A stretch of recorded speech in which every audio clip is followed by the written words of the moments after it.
Good morning. তো আজকে আমরা জিআই ক্লাসের সেকেন্ড পার্ট করব। তো তোমাদের যেটা আছে লজিক্যাল রিজনিং, ঠিক আছে, বা যেটাকে বলি আমরা জিআই, ঠিক আছে। তো আগের দিন আমরা যে সমস্ত বিষয় নিয়ে আলোচনা করেছিলাম সেগুলো আশা করি তোমাদের মনে আছে বা সেগুলো নিয়ে তোমরা মানে প্র্যাকটিস করেছো। তো সেটা যদি তোমাদের সমস্যা হয় সেটা আমি পরে বলছি। প্রথমে আজকে যেটা নিয়ে আলোচনা করব আমরা সেটা হচ্ছে তোমাদের ওয়াটার ইমেজ। তো কোনো একটা লেটারের ওয়াটার ইমেজ হতে পারে, কোনো ফিগারের ওয়াটার ইমেজ হতে পারে। তো ওয়াটার ইমেজ মানে কি? যখন কোনো একটা ইমেজ ওয়াটারের ওপরে পড়বে সেই ইমেজটা কেমন ধরনের দেখতে হবে সেটাই ওয়াটার ইমেজ। আগের দিন আমরা মিরর ইমেজ সম্বন্ধে বলেছিলাম। তো প্রায় একই জিনিস, জাস্ট তোমাকে একটা জিনিস খেয়াল রাখতে হবে যে মিরর ইমেজ হলে পাশাপাশি পরিবর্তন হয়, মানে পার্শ্বীয় পরিবর্তন হয়। আর যদি ওয়াটার ইমেজ পড়ি আমরা সেক্ষেত্রে ওপর নিচে পরিবর্তন হয়, ঠিক আছে। ধরো একটা তাহলে আজকে আমরা কি করব, water image.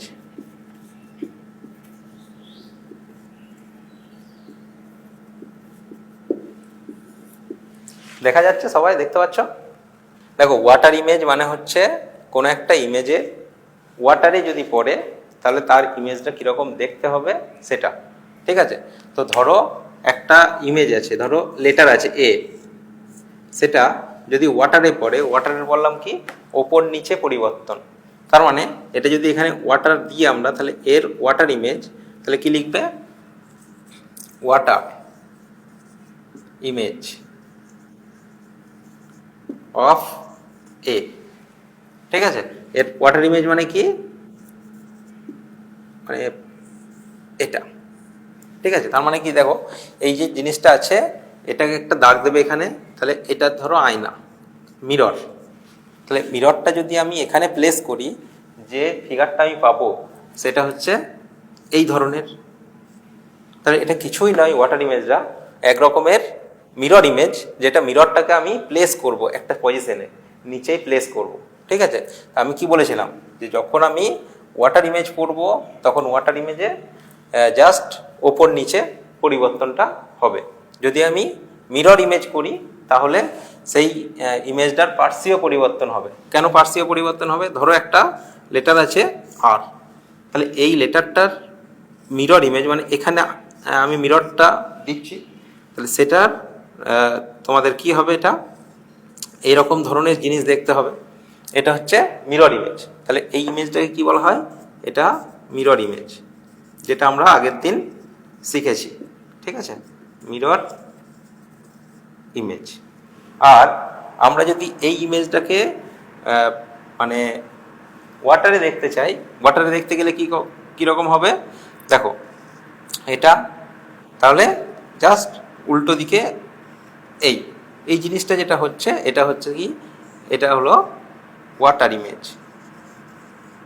Water image of কি আর। তাহলে কোনো একটা জিনিসের যদি মিরর ইমেজ আমাকে দেখতে হয় তাহলে সেটা পার্শ্বীয়ভাবে পরিবর্তন হবে, আর যদি ওয়াটার ইমেজ দেখতে হয় সেটা ওপর নিচে পরিবর্তন হবে, সেরকম। তাহলে বুঝতে পেরেছো তো সবাই? দেখা যাচ্ছে এখন?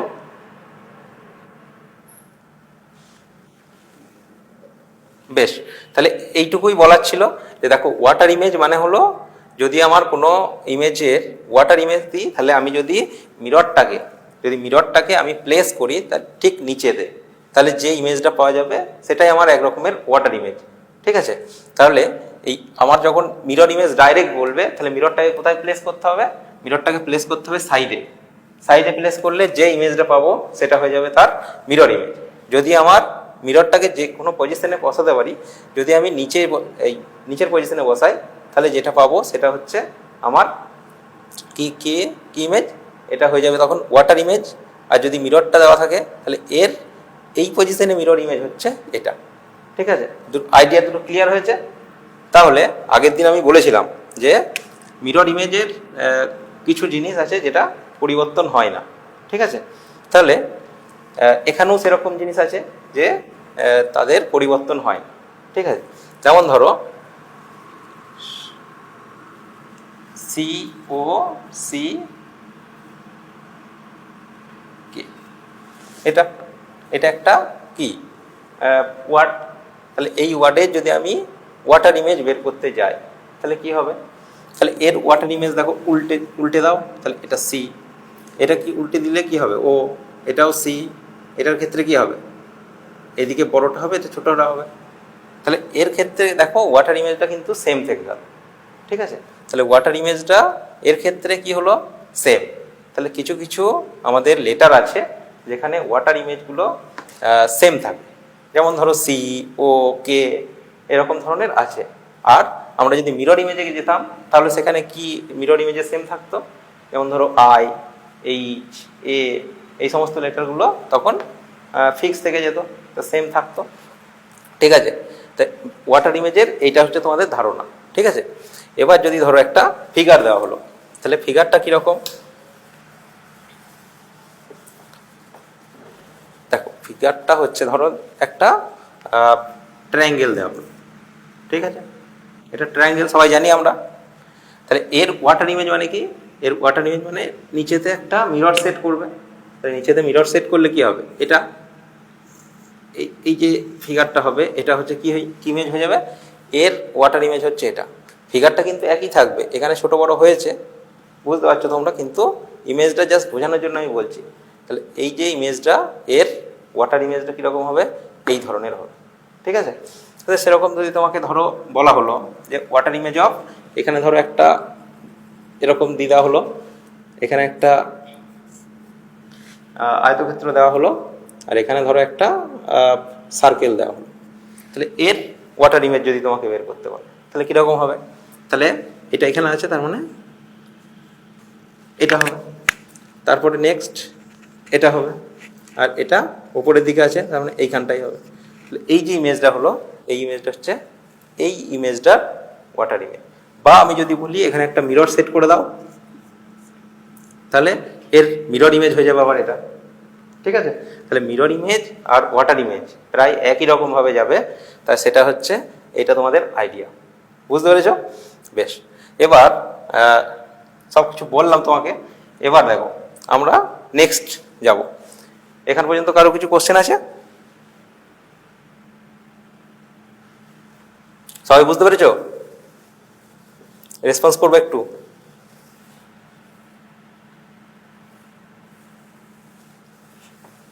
বেশ, এগুলো কিন্তু প্র্যাকটিস সেট থেকে একটু প্র্যাকটিস করবে তোমরা, ঠিক আছে। যে কোনো প্র্যাকটিস সেট থেকে প্র্যাকটিস করবে যাতে করে তোমাদের ওয়াটার ইমেজ বা মিরর ইমেজ সম্বন্ধে তোমাদের কোনো প্রবলেম না হয়। যদি প্রবলেম হয়, সমস্যা হয়, তো আমাদের তো গ্রুপ আছে বা তোমরা প্রতিদিন ক্লাস করছো, আমার ক্লাসে অবশ্যই জিজ্ঞেস করবে।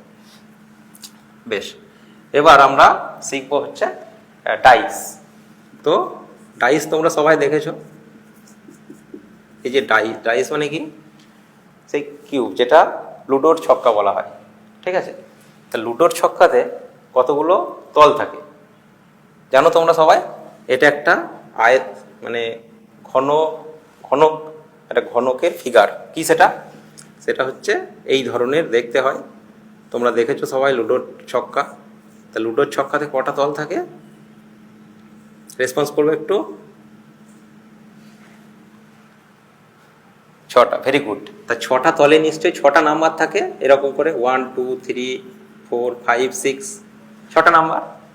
তা যখন এই যে ডাইসের অপোজিট পিঠে, মানে ধরো 2 আর 5 অপোজিট, এই পিঠে ধরো 2 আর উল্টো পিঠটায় 5 যদি থাকে, বা এই 3 4 আর 6 1, এই ধরনের যদি অপোজিট পিঠগুলোতে থাকে, অপোজিট তলগুলোতে যদি এই রকম নাম্বার থাকে, তাহলে সেই যে ডাইসটা তুমি দেখতে পাবে সেটা হবে, সেটাকে বলা হয় ideal dice.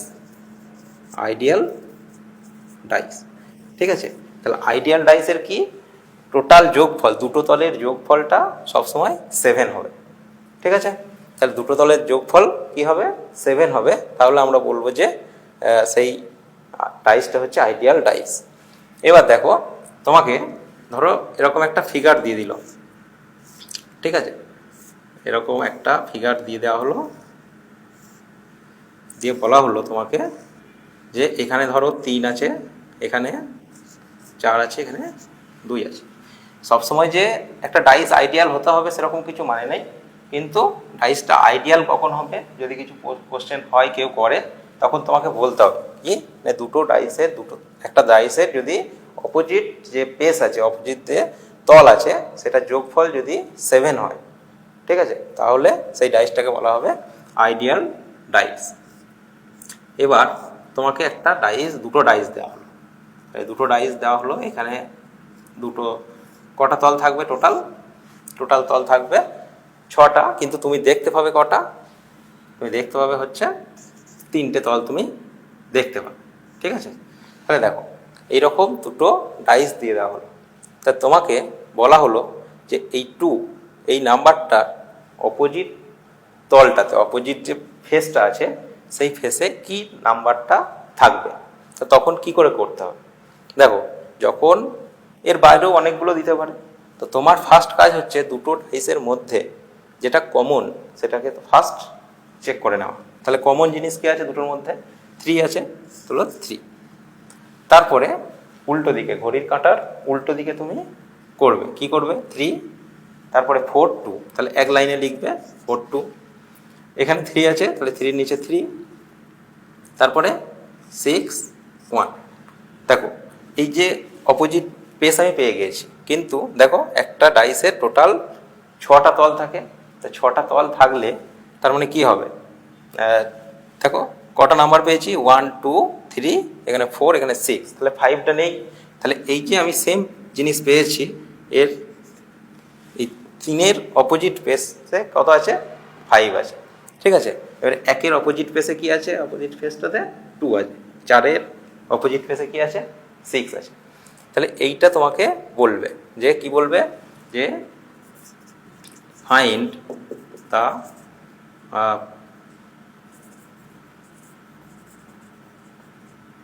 Opposite face of 3, ঠিক আছে। এই ফিগার দুটোর অপোজিট ফেসে কি, 3-র অপোজিট ফেসে কি থাকবে, অপশন দেবে তোমাকে।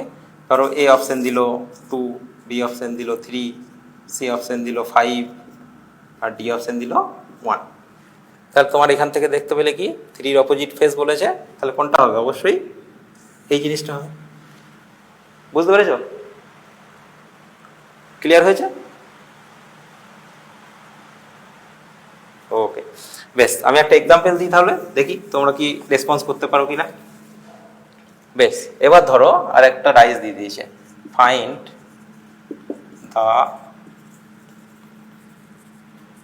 Opposite face of 2 for the following figures, ঠিক আছে। তো ফিগারগুলো কি,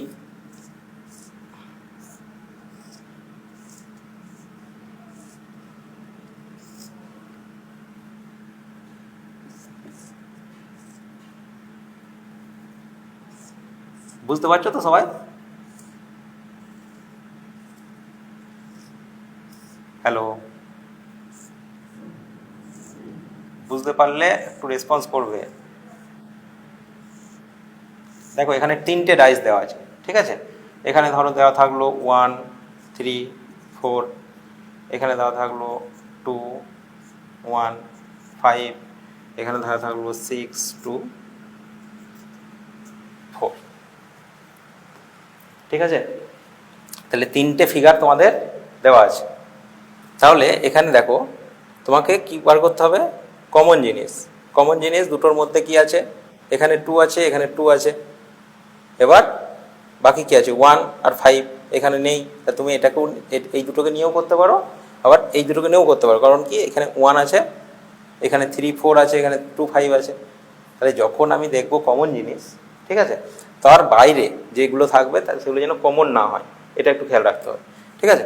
তাহলে দেখো এখানে কি আছে, আমি এই দুটোকে নিয়ে করি, তাহলে এই দুটো নিয়ে করলে কি হবে 1, তার অপোজিটে আমি যে যাবো বলেছি, তাহলে 1 3 4, এখানে কত হবে 1 5 2, ঠিক আছে। তাহলে 1-এর দেখো আমি কিন্তু এখানে 2 এর ফেসের অপোজিট ফেস জানতে চেয়েছি, ঠিক আছে? তাহলে 2 এর ফেসের অপোজিট ফেস কি হবে বলো কেউ? কেন? নেক্সট আর কেউ?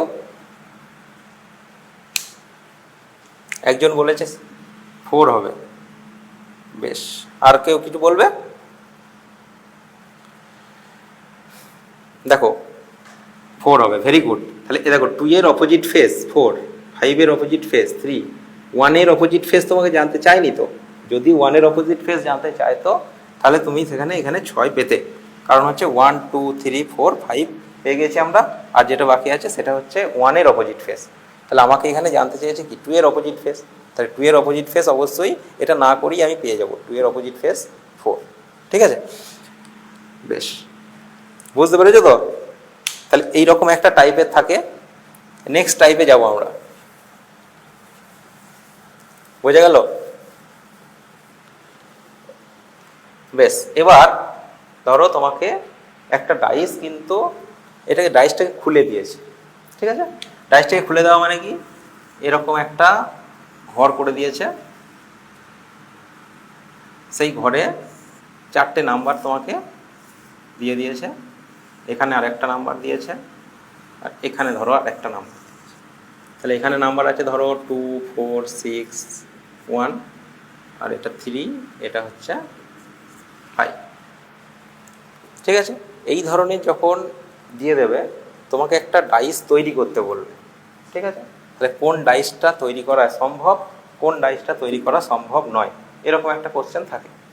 তাহলে কখন সেটা কি করবে, তাহলে এই ধরনের যখন ডাইসটা খুলে দেবে তোমার কাজ হচ্ছে এটার সঙ্গে এটা নিয়ে তার অপোজিট ফেস, এটার সঙ্গে এটা নিয়ে তার অপোজিট ফেস, আর এই যে যেটা পড়ে আছে বাইরে সেটার সঙ্গে সেটা নিয়ে অপোজিট ফেস, ঠিক আছে? তাহলে আমাদের ডাইসটার ফিগারটা কীরকম হওয়ার কথা, একটা 2 6, একটা হচ্ছে 4 1, একটা হচ্ছে 3 5। দেখো তাহলে এই যে ডাইসটা তৈরি হবে আমাদের, এই ডাইসটাকে কি আমরা যেটা বলেছিলাম আইডিয়াল ডাইস বলতে পারবো?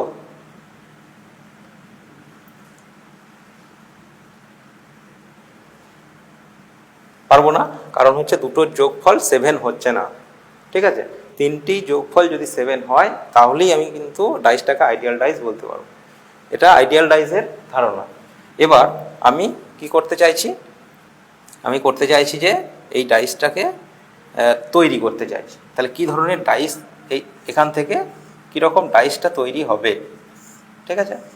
তাহলে ডাইসটা কীরকম তৈরি হতে পারে, তাহলে অপশান দিল তোমাকে অনেকগুলো। ধরো এখানে লেখা থাকলো, এটা ফার্স্ট অপশন 2 6 1, তুমি এই 3টে ফেস দেখতে পাবে, আর কোনো ফেস কিন্তু তুমি দেখতে পাবে না। তাহলে এটা কি তোমার ওই ডাইসটা তৈরি করা সম্ভব হবে? তারপরে নেক্সট ধরো দিল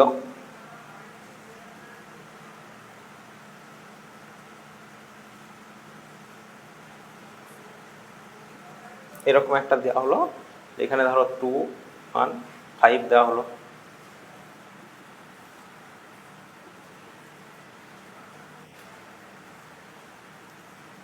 এখানে একটা দেওয়া হলো ধরো 3 5 6, আর একটা দিয়ে দিলাম, ঠিক আছে? আর একটা দিয়ে দিলে তোমাদের কি হবে, সুবিধা হবে বুঝতে। তাহলে এটা ধরো এখানে দেওয়া আছে 2 6 6 1 3। এবার আমাকে বলো, এই যে এতগুলো ডাইস দেওয়া আছে, 4টে ডাইস তুমি দেখতে পাচ্ছ, 4টে ডাইসের মধ্যে তোমার কোন ডাইসটা এই অনুযায়ী মানে তুমি গঠন করতে সক্ষম হবে? 4 নম্বরেরটা হবে, ডাইস করা সম্ভব, আর কোনোটা হবে না?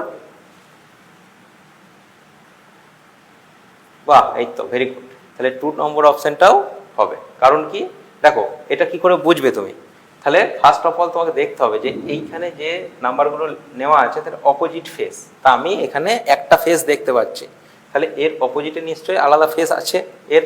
তাহলে যখন আমি 3, 5 দেখব একটা ফিগারের মধ্যে, তাহলে এটা তো আমি দেখতে পাওয়ার কথা নয়। তাহলে এটা আমি দেখতে পাচ্ছি মানে এই ডাইসটা তৈরি করা সম্ভব নয়, তাহলে এটা আমি তৈরি করতে পারবো না। আবার দেখো এখানে 2, 6 আছে, একই মানে অপোজিট ফেস আমি তো দেখতে পাবো না, তাহলে এটাও তৈরি করা সম্ভব নয়। তাহলে আমার এই দুটো ডাইস আমার তৈরি করতে সক্ষম হব আমি। ঠিক আছে, এই ধরনের কোশ্চেন থাকতে পারে।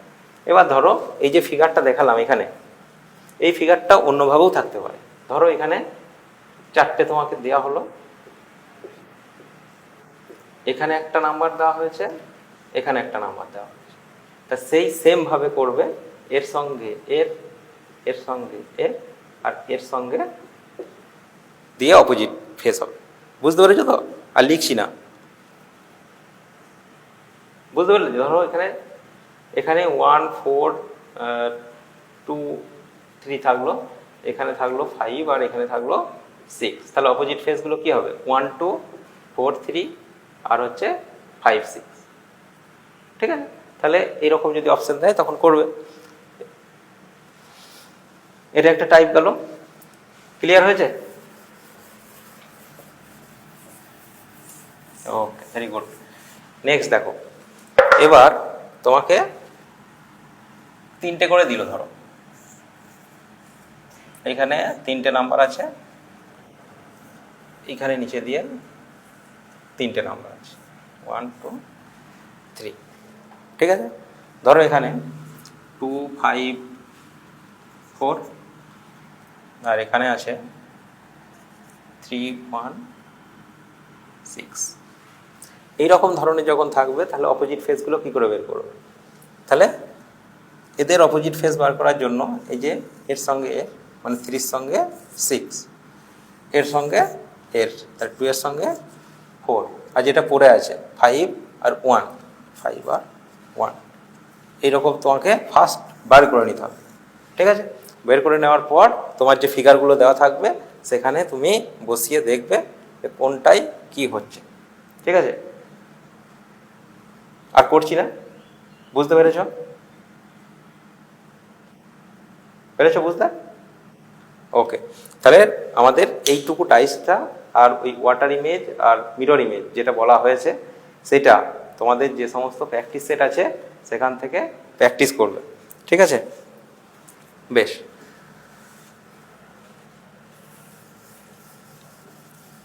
বেশ, বলো এবার কিছু কোশ্চেন থাকলে তোমাদের বলো।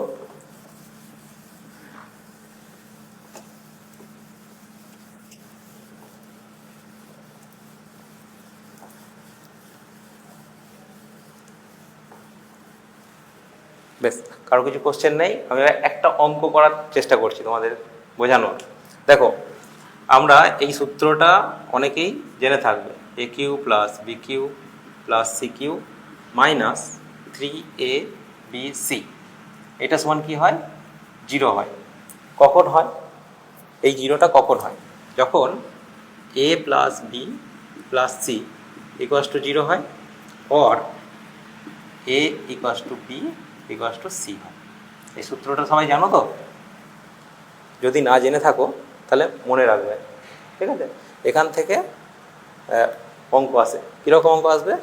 ধরো দিল তোমাকে যে a square by b c plus B square by c a plus C square by a b, এটা ইকুয়ালস টু কত?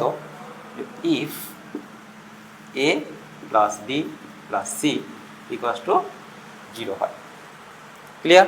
তাহলে এর ভ্যালু বের করতে হবে তোমাকে যদি A plus B plus C equals to 0 হয়।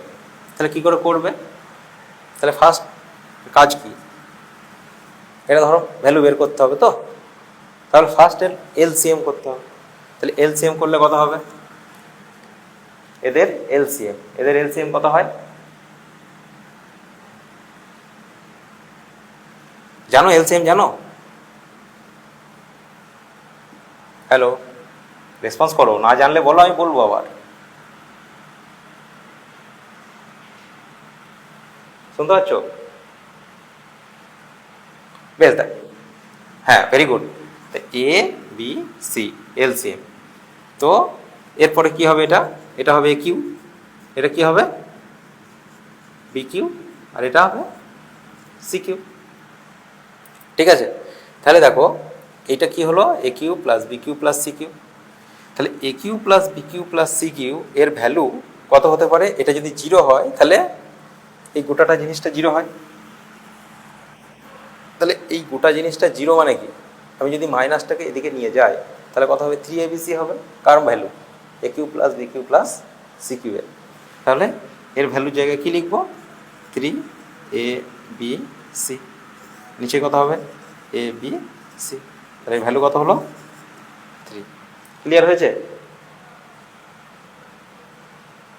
Very good. তাহলে বুঝেছো? এবার আমি যেটা বলবো তোমাদেরকে সেটা হচ্ছে, ধরো এই এ প্লাস বি প্লাস সি এর ইকুয়ালস টু জিরো যদি না হয় তাহলে এস ওয়ান বিস ওয়ান সি হবে। ঠিক আছে, তাহলে তাহলে এটা কি করে হয় দেখো, এটার সূত্র হচ্ছে এই যে আমরা লিখেছি A cube plus B cube plus C cube minus 3abc equals to zero. এটা একটা সূত্র কি না, এটা সমান লিখতে পারি আমি A plus B plus C into A square plus B square plus C square minus A B minus BC minus C equals to zero. ঠিক আছে, তাহলে দেখো কোনো দুটোর সংখ্যার গুণফল শূন্য যদি হয় তাহলে কি হয়? এটা সমান জিরো হতে পারে অথবা এটা সমান জিরো হতে পারে। তাহলে আমি তো এটা বলেছি যে এটা সমান জিরো হবে বা এটা সমান জিরো হবে, এটা এ সমান বি সমান সি হবে, কিন্তু আমার তো দেখতে পাচ্ছি আমি এটা সমান জিরো। তাহলে এই যে সমান জিরো হয়েছে বলতে পারি তো এটা যে A plus B plus C equals to zero, or কি বলতে পারি A square plus B square plus C square. বোর্ডটা ক্লিয়ার হচ্ছে না?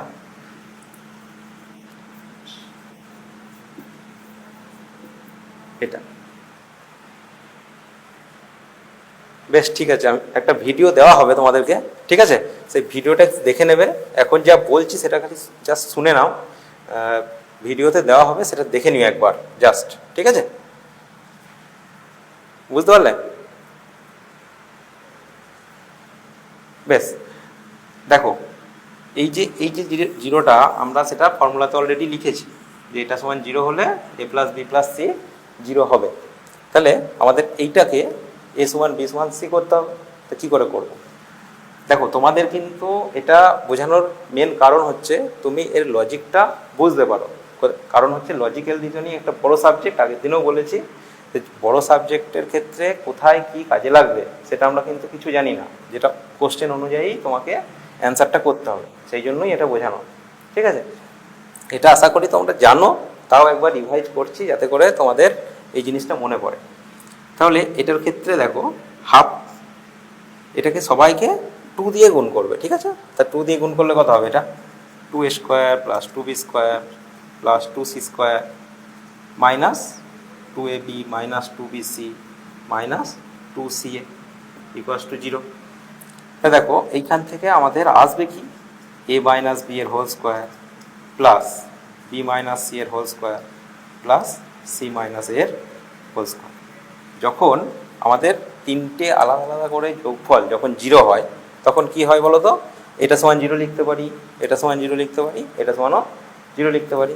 তাহলে এখান থেকে আমি কি লিখতে পারবো দেখো, এ প্লাস মানে A minus B equals to zero লিখতে পারবো, এর হোল স্কোয়ার জিরো লিখতে পারি। তারপরে বি মাইনাস সি এর হোল স্কোয়ারটাও জিরো লিখতে পারি, আর সি মাইনাস এ তার হোল স্কোয়ারটাও জিরো লিখতে পারি। Any problem? তাই যদি লিখতে পারি আমরা তাহলে কি বলো তো কী করতে পারি এটা? তাহলে এখান থেকে কি লিখতে পারি? A minus B equals to zero লিখতে পারি। তাহলে এ ইকুয়ালস টু বি লিখবো। তোমাদেরকে আগের দিন যেটা বলেছিলাম, বললাম রিভাইজ করবো, আরেকবার বলছি যে একটা লেটারের সঙ্গে এক নাম্বারের কি রিলেশন। ঠিক আছে, তাহলে ই এর মান কত ছিল? 5, এটা 10, এটা 15, এটা 20, এটা 25। ঠিক আছে, এটা আমরা মনে রাখবো। এরপরে দেখো অপোজিট লেটারও হতে পারে, এটা আগের দিন বলা হয়নি। দেখো এ থেকে জেড পর্যন্ত তোমাদেরকে কি বলেছিলাম, 1 থেকে এটা 26, ঠিক আছে। এবার এটাও তো হতে পারে, রিজনিংয়ে দিতেই পারে যে জেডের মান আমি 1 ধরলাম, এর মান 26 ধরলাম, এটা না ধরার কিছু নেই।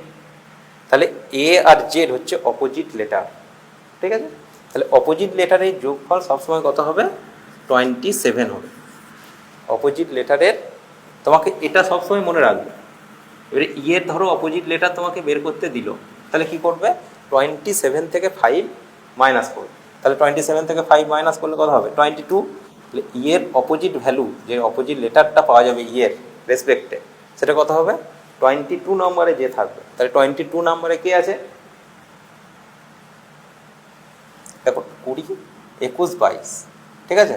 তাহলে ভি, তাহলে এই ভি পজিশনটা হচ্ছে ইয়ের হচ্ছে অপোজিট ভ্যালু, অপোজিট যে লেটার ইয়ের সেটা হচ্ছে ভি। সেরকমভাবে ও এর অপোজিট লেটার একটা পাওয়া যাবে, ও এর অপোজিট লেটার কি হবে,